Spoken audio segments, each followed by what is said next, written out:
Brought to you by Agilus Diagnostics.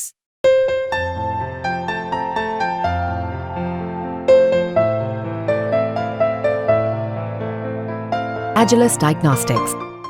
तो आदाब, नमस्कार, गुड इवनिंग, सत श्री अकाल। एक बार फिर आप तमाम लोगों का स्वागत है क्राइम तक की कहानी के इस एपिसोड में। उम्मीद है पूरी फैमिली अच्छी होगी, अपना और अपनों का ख्याल रख रही होगी।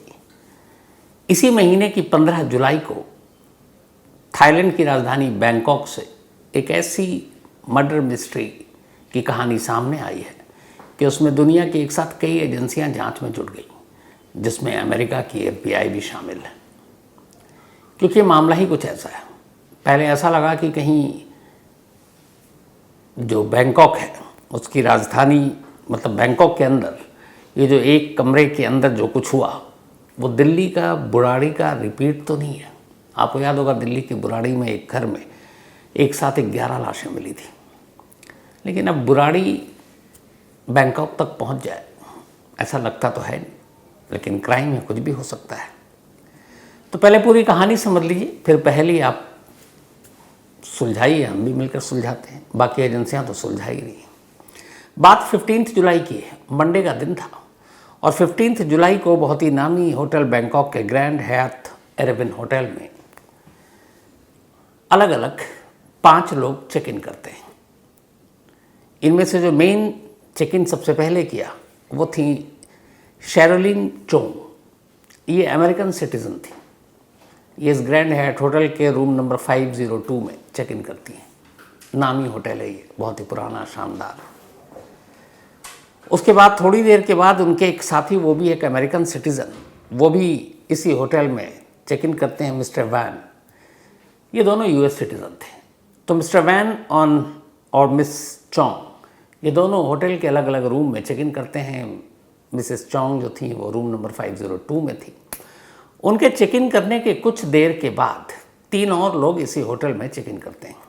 इनमें से एक कपल थे, मिस फोंग और मिस्टर फू। इसके अलावा मिस लैन और मिस्टर वैन तो थे ही थे। तो कुल मिलाकर अब तक 5 लोग इस होटल के अंदर चेक इन कर चुके थे, 4 कमरों में, क्योंकि एक कपल थे। उसके थोड़ी देर के बाद एक और गेस्ट इन्हीं के पास पहुंचता है। उसका नाम था मिस्टर थान। इनको उस होटल में रुकना नहीं था, लेकिन यह वहाँ आए थे इन 5 से मिलने के लिए। तो कुल 6 लोग एक 5 स्टार होटल के अंदर और 5 उस होटल में रुकने वाले और एक गेस्ट के तौर पर आया। और ये लोग उसी होटल में रहते हैं। 15 जुलाई की बात है, दोपहर के करीब 2 बजे। और जब ये लोग होटल में आते हैं और चेक इन करते हैं, उस वक्त की CCTV की तस्वीरें भी हैं अब जो सामने आई हैं। अब इनमें से कुल मिलाकर जो 6 लोग हुए, 3 मेल हैं और 3 फीमेल हैं, 3 महिला और 3 पुरुष, 2 अमेरिकन सिटीजन और जो बाकी के 4 थे, ये चारों के चारों वियतनाम के सिटीजन थे, वियतनाम से आए थे। अब 2 अमेरिकन और 4 वियतनामीज बैंकॉक के एक 5 स्टार होटल में क्यों आए? तो इन 6 के 6 के बीच में एक मीटिंग होनी थी और उसी मीटिंग के लिए लोग होटल में आए थे। होटल में आने के बाद सभी ने अपने अपने कमरे में चेक इन किया, सिवाय मिस्टर थैन के, और उसके बाद सब फ्रेश हुए। अब दोपहर के 2 बज गए। 2 बजे जो मिस चोंग थी, शेरिन चोंग, उन्होंने 5 को ये कह रखा था कि आप लोग हमारे रूम में आए, एक मीटिंग भी करते हैं और साथ में लंच करते हैं। उन्होंने लंच का ऑर्डर दिया। लंच में सूप और फ्राइड राइस और साथ में चाय, टी मंगाई। ऑर्डर उन्होंने कर दिया फ़ोन पे। जब उन्होंने ऑर्डर किया तब वो कमरे में अकेली थी। थोड़ी देर के बाद वेटर वहाँ आता है और वो ये सारी चीज़ें रूम के अंदर रखता है। मिस चोंग से कहता है कि क्या मैं सर्व कर दूँ? तो वो कहती नहीं कि मैं गेस्ट का खुद ख्याल रखूँगी, मैं खुद ही सर्व कर दूँगी, आप जाइए, थैंक यू वेरी मच। तो वेटर वो सारा खाना और चाय रख कर चला जाता है। थोड़ी देर के बाद 5 गेस्ट मिस चोंग के रूम में आती हैं। वेटर जाने के बाद अब दरवाज़ा बंद था, रूम नंबर 502। इसके बाद अब कमरे के अंदर की कहानी यहीं पे ख़त्म, क्योंकि दरवाज़ा बंद है, अंदर 6 लोग हैं, 3 महिला और 3 पुरुष। आगे क्या होता आप किसी को पता नहीं।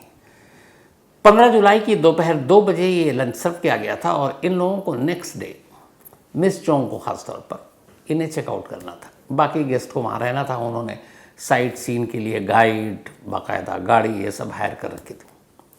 मिस चोंग को वापस जाना था, तो नेक्स्ट डे चेकआउट करना था। 15 जुलाई की दोपहर 2 बजे ये सब कुछ सर्व हो गया, दरवाज़ा बंद, उसके बाद किसी ने डिस्टर्ब नहीं किया। अब नेक्स्ट मॉर्निंग 16 जुलाई आ गई। 16 जुलाई को चेकआउट से पहले बाकायदा फ़ोन किया गया मिस चोंग के कमरे में कि आपको आज रूम खाली करना है। उधर से किसी ने फ़ोन उठाया नहीं।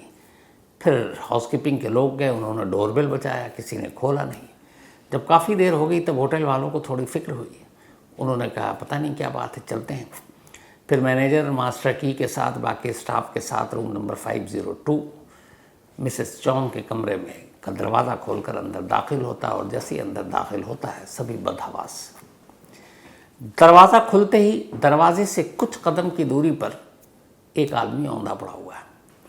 इसके बाद थोड़े आगे जाते हैं तो देखते हैं लिविंग रूम में ड्राइंग रूम था, उसमें स्वीट था ये, तो वहाँ पे 3 और लोग औंधे मुंह पड़े हुए, एक मेल और 2 फीमेल। इसके बाद ये अंदर जाते हैं तो देखते हैं कि बाथरूम और बेडरूम के करीब 2 और लोग औंधे पड़े हुए हैं। फ़ौरन इन सभी को चेक किया जाता है, किसी की सांसें नहीं चल रही थी। रूम नंबर 502 में अब एक साथ 6 लाशें थीं, 3 महिला की, 3 पुरुष की, 2 अमेरिकन सिटीज़न, 4 वियतनामी सिटीज़न। जब उन सबको पलटा गया और देखा गया तो हर एक की नाखून जो है वो पर्पल कलर की हो चुकी थी, लिप्स भी लगभग डीप पर्पल कलर का था। उन्हें कुछ समझ भी नहीं आया। फ़ौरन पुलिस को खबर की गई, पुलिस मौके पर पहुंचती है। आनन फानन में सभी को अस्पताल ले जाया जाता है, लेकिन डॉक्टर 6 के 6 लोगों को मुर्दा करार देता है। अब इसके बाद मामले की तफ्तीश थाई पुलिस शुरू करती है। चूँकि 6 के 6 विदेशी थे तो थाई एम्बेसी, जो थाई ऑफिशियल है, वो फ़ौरन वियतनाम की एम्बेसी और अमेरिकन एम्बेसी को इसकी सूचना देती है। सूचना मिलने के बाद अब तफ्तीश शुरू होती है। अब पुलिस सारी चीज़ें देखती है, तो होटल स्टाफ से पूछताछ से मामले की शुरुआत होती है। तो पता चला कि आखिरी बार दोपहर 2 बजे 15 जुलाई मंडे को इन 6 लोगों को एक साथ देखा गया था जिंदा। इसके बाद किसी नहीं देखा। 2 बजे के बाद आखिरी जो विटनेस था वो वेटर था जो खाना और चाय लेकर आया था। इसके अलावा किसी ने देखा नहीं। अगले दिन दरवाज़ा खोला गया तब ये लाशें थी। अब जब तफ्तीश शुरू हुई तो अंदर देखा गया कि जो डाइनिंग टेबल है रूम के अंदर, उस पर 6 चाय की प्याली है, और जो सूप और फ्राइड राइस आया था वो जस का तस पड़ा हुआ। फ्राइड राइस और सूप को किसी ने हाथ भी नहीं लगाया। हाँ, 6 चाय की प्यालियों में थोड़ी थोड़ी चाय बची हुई थी। इससे अंदाज़ा हो गया कि चाय इन लोगों ने पी थी। अब जिस पॉट में चाय लाई गई थी वो भी खुला हुआ था, तो पुलिस ने चाय के पॉट और 6 प्यालियों इनको फ़ौरन अपने कब्जे में लेकर जांच के लिए भेज दिया। पुलिस को कुछ डाउट था। उधर अब पोस्टमार्टम हो रहा है। पोस्टमार्टम की रिपोर्ट आई और पता चला कि इन 6 की मौत साइनाइड से हुई है, जानलेवा साइनाइड जहर। अब एक कमरे के अंदर 6 लोगों को साइनाइड किसने दिया, कातिल कौन है? इसके अलावा ये साइनाइड इनके पास पहुंचा कहाँ से? और सबसे बड़ा सवाल ये कि 6 हैं कौन? आखिर ये जब आए तो इनकी कहानी क्या है, क्यों आए ये बैंकॉक में, कौन सी यहाँ एक कमरे में मीटिंग थी, क्योंकि 2 अमेरिकन हैं, 4 वियतनामी के हैं। अभी इन सारे सवालों के पुलिस जवाब ढूंढ रही थी कि तब तक पोस्टमार्टम रिपोर्ट आएगी, और उधर जो कप और पॉट भेजा गया उसकी फॉरेंसिक रिपोर्ट आ गई और पाया गया कि उन तमाम कप्स के ऊपर साइनाइड के लेस लगे हुए थे और उस पॉट के ऊपर भी लेस लगा हुआ था। इसका मतलब है कि जानबूझकर इन 6 लोगों को साइनाइड दिया गया जिससे उनकी मौत हो जाए। लेकिन अब कई सवाल थे।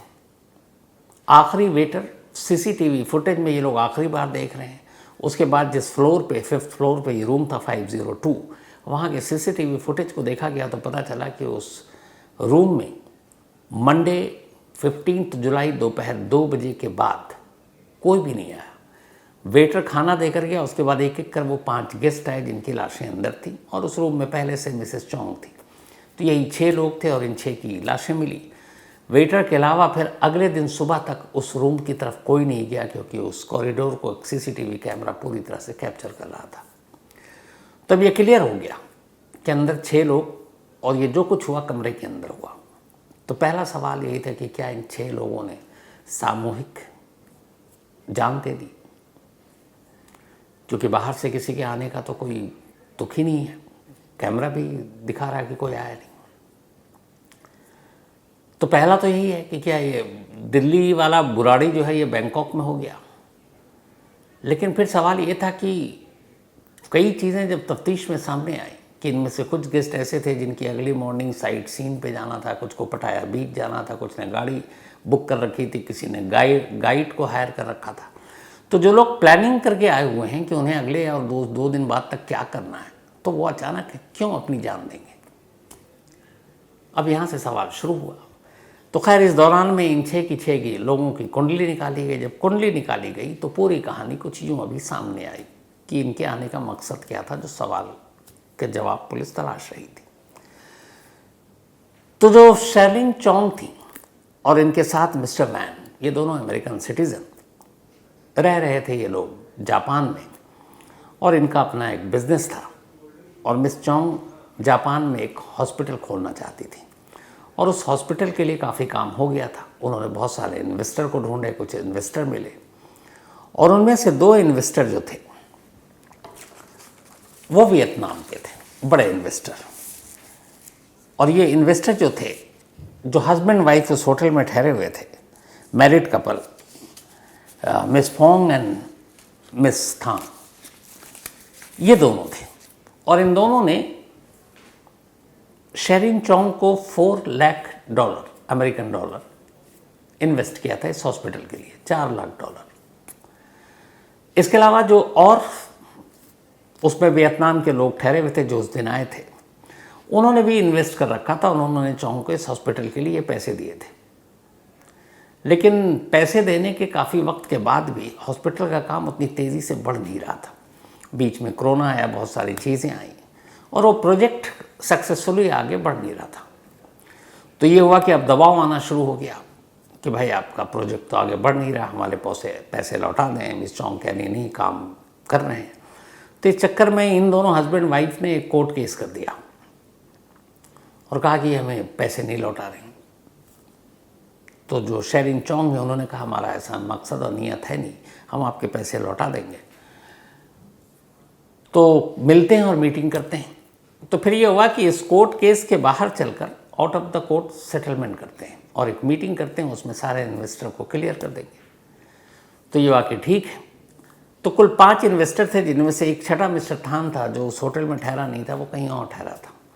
बाकी मिस चोंग पहले पहुंची, 4 लोग बाद में पहुंचे। इसी ग्रैंड हयात होटल में उन्होंने चेक इन किया और थान अलग से आ गए।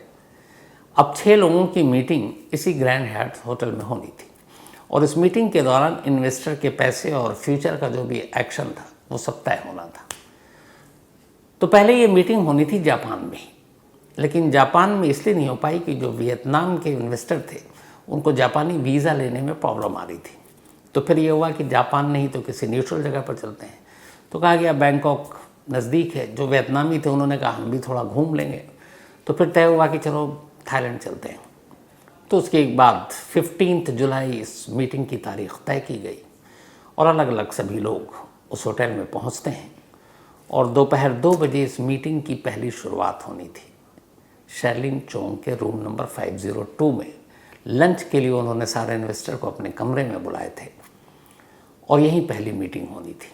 और उसके बाद रात तक 1-2 दौर की और मीटिंग होनी थी। फिर जो भी समझौता होना था वो हो जाता। तो इसी मीटिंग के लिए सब कमरे में पहुँचे।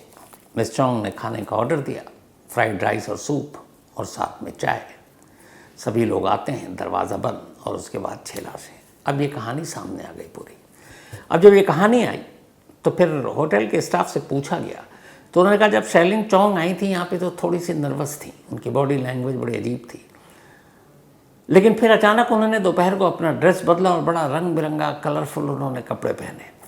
जैसे कोई जॉली मूड में और उसमें हो, लेकिन उनके चेहरे से लग रहा था कि वो बहुत नर्वस है। और उसके बाद कमरे के अंदर की कहानी किसी को पता नहीं है।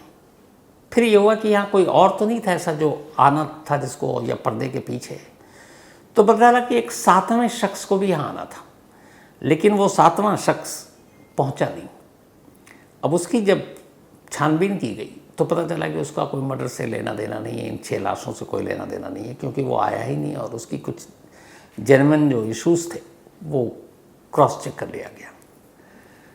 तो फिर क्या 6 लोगों ने एक साथ जान दी? तो रीज़न क्या होगा? क्योंकि यहाँ इन्वेस्टर अपना पैसे लेने के लिए आए हैं, कोई रिलीजियस धार्मिक ऐसी चीज़ नहीं है। तो फिर क्या है? तो जब फॉरेंसिक जांच बड़ी बारीकी से की गई, सभी लाशें एक जैसी, सभी की मौत का तरीका एक जैसा, तो फिर क्या हो सकता है?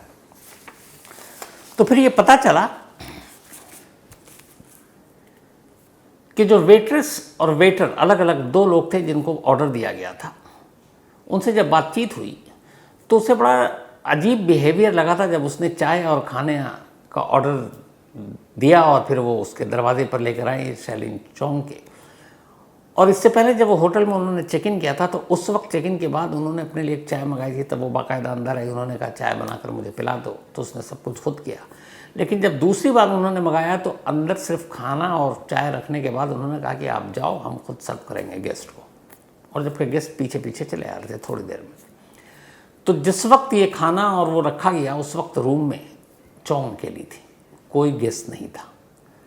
इसका मतलब है कि अगर वो साइनाइड मिलाया गया, चाय में ही मिलाया, चाय के कप में उसमें, तो फिर चौंग ही मिला सकती है।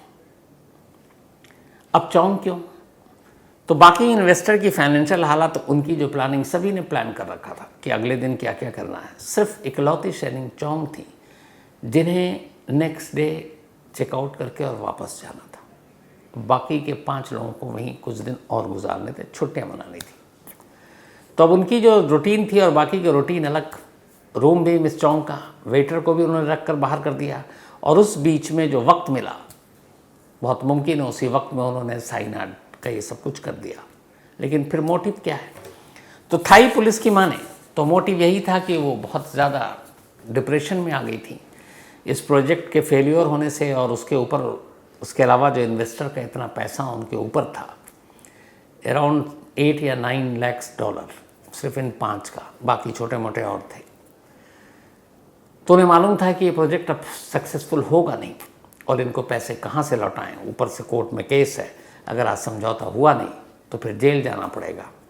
और इसीलिए आखिर में थाई पुलिस ने, जब उससे पूरी तरह से जांच नहीं हो पाई, तो अमेरिका की FBI से मदद ली।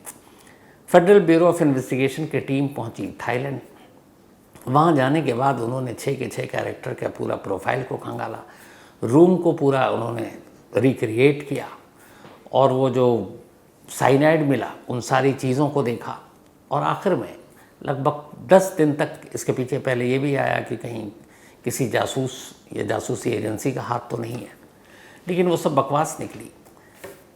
जो FBI उसने अपनी इनिशियल रिपोर्ट थाई पुलिस को ये दी कि जो 6 लाशें मिली हैं इनमें से 5 मर्डर है और 1 सुसाइड। 5 लोगों का कत्ल किया गया और 1 ने कत्ल करने के बाद खुदकुशी की।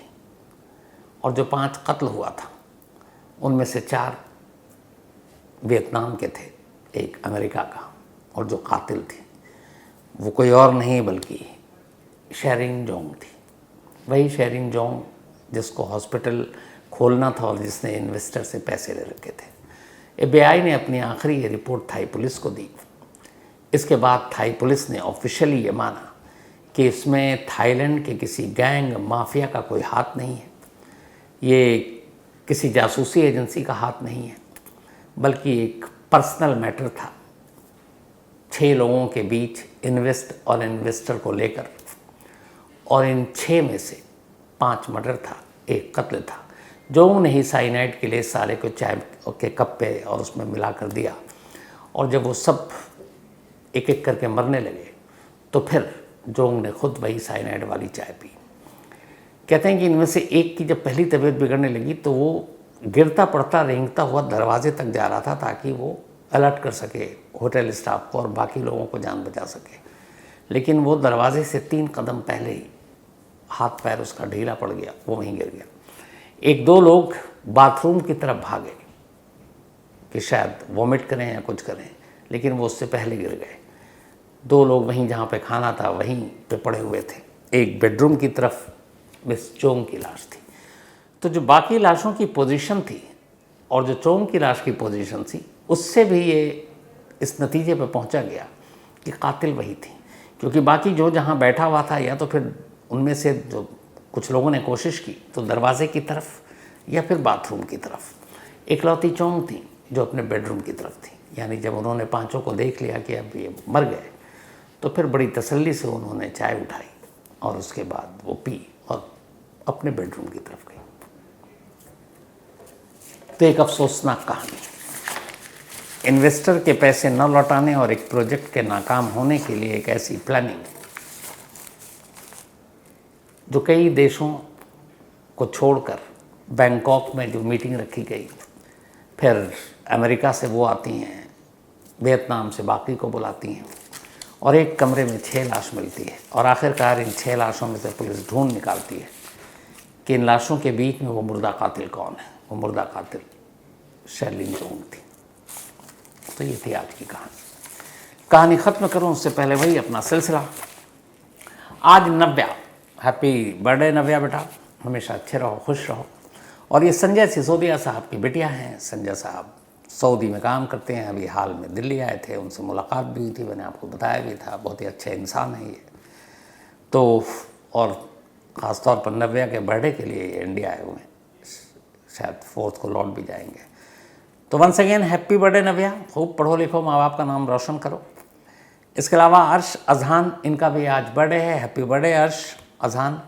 और ये मोहम्मद असजद इब्न अशफाक अहमद, पूरा मोहल्ले का नाम लिख दिया आपने अहमद साहब, खैर मजाक कर रहा हूँ। तो मोहम्मद असजद साहब के बेटे हैं अर्श अजहान। हैप्पी बर्थडे अर्श, हमेशा अच्छे रहो। कबीर खान, इनका भी आज जन्मदिन है। एक मशहूर फिल्म डायरेक्टर भी हैं कबीर खान, बजरंगी भाईजान बनाई थी। चलो तुम भी कुछ ऐसे ही काम करना बड़े होकर। तो हैप्पी बर्थडे कबीर, हमेशा अच्छे रहो, खुश रहो। और ये पूजा और मकबूल, इन दोनों के बेटे हैं। साथ ही धनवती, इनका भी आज जन्मदिन है, तो हैप्पी बर्थडे धनवती। और ये गणपत सिंह जी की बिटिया हैं। अल्पना साहा का भी आज जन्मदिन है, तो हैप्पी बर्थडे अल्पना जी। और ये प्रसन्नजीत साहा जी की वाइफ हैं। And thank you so much आपके प्यार भरे मेल के लिए। आयशा एंड आदिल, क्या खूब इत्तेफाक है। आयशा एंड आदिल शेख, ये दोनों हस्बैंड वाइफ हैं, यानी मियाँ बीवी हैं, पति पत्नी हैं। और दोनों का बर्थडे एक ही दिन होता है, ये बढ़िया है। पूछे क्यों? इसलिए कि इसमें कभी शिकायत का मौका नहीं मिलेगा कि पत्नी कहेगी यार तुम मेरा बर्थडे भूल गए, तुम्हें याद नहीं, फिर समझ लीजिए घर का माहौल क्या होता है। तो यहाँ भूलने की गुंजाइश ही नहीं है बर्थडे का। क्यों? क्योंकि आयशा का भी सेम, आदिल का भी सेम। तो एक भूलेगा तो फिर दूसरे को तो पता ही है कि उसका है, तो कहाँ भूलेंगे। तो इसलिए कम से कम बर्थडे की तारीख भूलने के लिए इस घर में और इन दोनों के बीच में कभी लड़ाई नहीं होगी, लिख के गारंटी देता हूँ। तो हैप्पी बर्थडे आप दोनों को। विद्या रानी डोंडे, इनका भी आज जन्मदिन है, तो हैप्पी बर्थडे विद्या जी। और ये भेजा है विजय कुमार बारले ने एंड फैमिली ने। इसके अलावा निधि और प्रतीक जी के बेटे का भी जन्मदिन है, पर इन्होंने बेटे का नाम ही नहीं लिखा, फिर शिकायत किया इन्होंने। तो कोई बात नहीं, निधि जी और प्रतीक जी, आपके बेटे को हैप्पी बर्थडे पूरी क्राइम तक फैमिली मेम्बर की तरफ से। आप हमेशा अच्छा रहे वो। और एक बड़ा अच्छा मेल भेजा है मुझे प्रीतपाल सिंह जी ने मुंबई से। हुआ क्या था, इन्होंने मेल में लिखा है कि शुरू में जब इनकी बिटिया नवनीत कौर सीए बनने और उसकी तैयारी में लगी, तब इन्होंने कहा था कि ये सीए बनने के लिए तैयारी कर रही है, एग्ज़ाम दे रही है, तो आप विश कीजिएगा। तब भी मैंने कहा था, इन्होंने याद दिलाया और आज खुशखबरी दी इन्होंने। आखिरकार इनकी बिटिया नवनीत कौर चार्टर्ड अकाउंटेंट बन गई, एग्ज़ाम क्लियर हो गया। तो नवनीत पूरी क्राइम तक फैमिली में की तरफ से ऑल द बेस्ट तुम्हारे फ्यूचर के लिए। चार्टर्ड अकाउंटेंट एक बड़ी जिम्मेदारी की का पोस्ट होता है, क्योंकि बड़े सारे हिसाब किताब के घपले होते हैं अपने देश में। तो मुझे उम्मीद है कि तुम बहुत अच्छे से काम करोगी और खूब नाम कमाओगी और अपने माँ बाप का नाम रोशन करोगी। तो नवनीत कौर, दिल से बहुत बहुत मुबारक तुम्हें इस सीए के एग्ज़ाम को क्लियर करने के लिए। And proud father Pritpal Singh ji, आपको भी बहुत बहुत बधाई, मुबारक। Faizan Raza, thank you so much आपका। Sanjay Patel, thank you so much आपका भी। इसके अलावा लक्ष्मण कुमार बेगूसराय से, थैंक यू सो मच भाई। कुलभूषण, इन्होंने कहानी की फरमाइश की है। अनुज कुमार, इन्होंने भी कहानी की फरमाइश की। और भारती, इन्होंने भी कहानी की फरमाइश की। सारी फरमाइशें जल्द पूरी होंगी। फिलहाल कहानी में आज इतना ही। अब आपसे मुलाकात होगी कल रात 9 बजे किसी नई कहानी के साथ। तब तक अपना और अपनों का ख्याल रखिएगा। Thank you very much.